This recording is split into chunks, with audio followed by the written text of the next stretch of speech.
Infomedia അപ്ഡേറ്റിലേക്ക് സ്വാഗതം. ദയവായി like ചെയ്യുക, സബ്സ്ക്രൈബ് ചെയ്യുക, ബെൽ ഐക്കൺ ഇനേബിൾ ചെയ്യുക. നമസ്കാരം പ്രിയ പ്രേക്ഷകരെ, കേരളത്തിലെ ക്ഷേമ പെൻഷൻ ഗുണഭോക്താക്കൾക്കായി വളരെ പ്രധാനപ്പെട്ട വിവരങ്ങളാണ് ഇന്ന് ഈ വീഡിയോയിലൂടെ പങ്കുവയ്ക്കുന്നത്.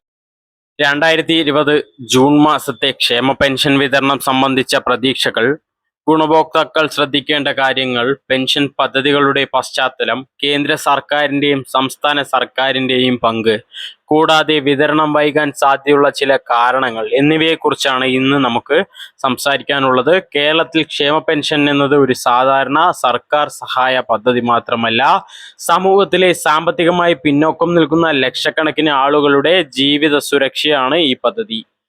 പ്രായാധിക്യം മൂലം ജോലി ചെയ്യാൻ കഴിയാത്തവർ, ജീവിത പങ്കാളിയെ നഷ്ടപ്പെട്ടവർ, ഭിന്നശേഷിക്കാർ, കർഷക തൊഴിലാളികൾ, ഒറ്റയ്ക്ക് ജീവിക്കുന്ന സ്ത്രീകൾ തുടങ്ങി നിരവധി ആളുകൾ ഓരോ മാസവും ഈ സഹായത്തെയാണ് ആശ്രയിക്കുന്നത്.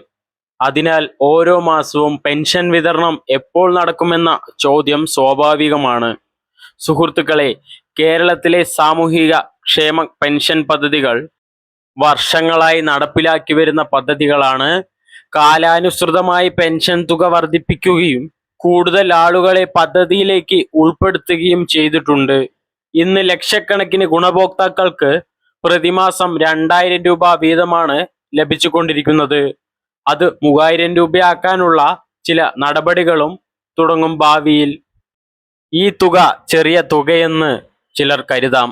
പക്ഷേ മരുന്ന് വാങ്ങാനും വൈദ്യുതി ബില്ലടയ്ക്കാനും ദിവസേനയുള്ള ചെറിയ ചെലവുകൾ നടത്താനും നിരവധി കുടുംബങ്ങൾക്ക് ഈ തുക വളരെ വലിയ സഹായമാണ്.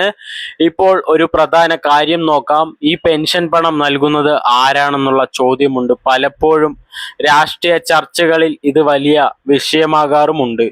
ചിലർ പറയുന്നു കേന്ദ്ര സർക്കാരാണ് മുഴുവൻ പണവും നൽകുന്നതെന്ന്. മറ്റു ചിലർ പറയുന്നു കേരള സർക്കാർ മാത്രമാണ് പണം നൽകുന്നതെന്ന്. എന്നാൽ യാഥാർത്ഥ്യം കുറച്ചുകൂടി വ്യത്യസ്തമാണ്. ദേശീയ സാമൂഹിക സഹായ പദ്ധതികളുടെ ഭാഗമായ ചില പെൻഷൻ പദ്ധതികൾക്ക് കേന്ദ്ര സർക്കാരിന്റെ വിഹിതമുണ്ട്.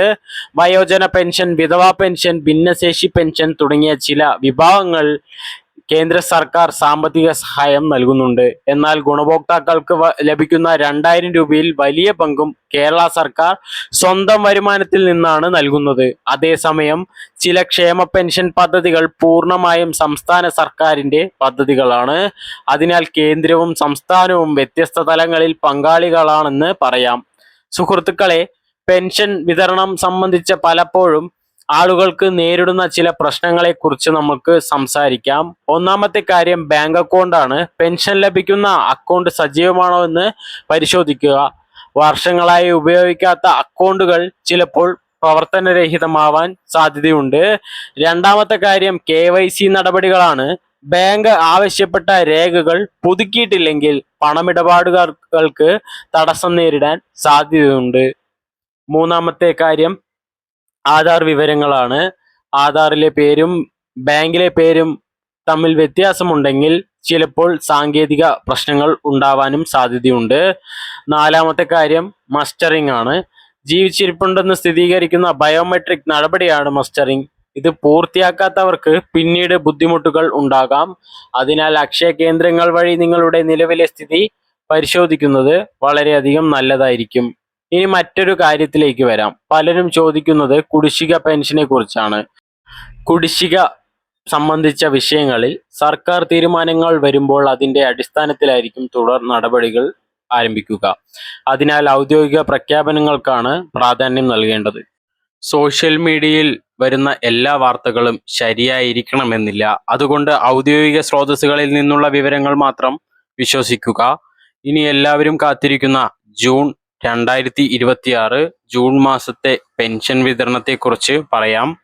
നിലവിൽ ലഭ്യമായ വിവരങ്ങൾ പ്രകാരം ജൂൺ മാസത്തെ ക്ഷേമ പെൻഷൻ വിതരണം ഈ മാസം തന്നെ നടക്കുമെന്നാണ് പ്രതീക്ഷ. പതിവ് പോലെ ഘട്ടം ഘട്ടമായിരിക്കും വിതരണം. ചിലർക്ക് ബാങ്ക് അക്കൗണ്ടുകളിലേക്കും ചിലർക്ക് സഹകരണ ബാങ്ക് വഴിയും തുക ലഭിക്കാനാണ് സാധ്യത. എന്നാൽ സർക്കാർ ഔദ്യോഗികമായി കൃത്യമായ തീയതി ഇതുവരെ പ്രഖ്യാപിച്ചിട്ടില്ല. അതിനാൽ തീയതി സംബന്ധിച്ച വരുന്ന അഭ്യൂഹങ്ങൾ വിശ്വസിക്കുന്നതിന് മുൻപ് ഔദ്യോഗിക സ്ഥിരീകരണം ഉണ്ടോ എന്ന് പരിശോധിക്കുക. ഗുണഭോക്താക്കൾ ചെയ്യേണ്ടത് ഒന്നേയുള്ളൂ, ബാങ്ക് അക്കൗണ്ട് സജീവമാണോ എന്ന് ഉറപ്പാക്കുക, ആധാർ വിവരങ്ങൾ ശരിയാണോ എന്ന് പരിശോധിക്കുക, മസ്റ്ററിംഗ് ആവശ്യമായിട്ടുണ്ടോ എന്ന് അന്വേഷിക്കുക, പെൻഷൻ സ്റ്റാറ്റസ് ഇടയ്ക്കിടെ പരിശോധിക്കുക. ഈ കാര്യങ്ങൾ കൃത്യമായി ചെയ്താൽ വിതരണം സംബന്ധിച്ച പല പ്രശ്നങ്ങളും ഒഴിവാക്കാൻ കഴിയും. പുതിയ ഔദ്യോഗിക പ്രഖ്യാപനം വരുമ്പോൾ അതിൻ്റെ വിശദാംശങ്ങൾ ഉടൻ തന്നെ നിങ്ങളിലേക്ക് എത്തിക്കുന്നതാണ്. ഈ വീഡിയോ ഉപകാരപ്രദമായിട്ടുണ്ടെങ്കിൽ ലൈക്ക് ചെയ്യാനും ഷെയർ ചെയ്യാനും ചാനൽ സബ്സ്ക്രൈബ് ചെയ്യാനും കൂടാതെ നിങ്ങളുടെ അഭിപ്രായം കമന്റിലൂടെ അറിയിക്കൂ. വീണ്ടും ഒരു പ്രധാനപ്പെട്ട അപ്ഡേറ്റുമായി കാണാം. നന്ദി, നമസ്കാരം.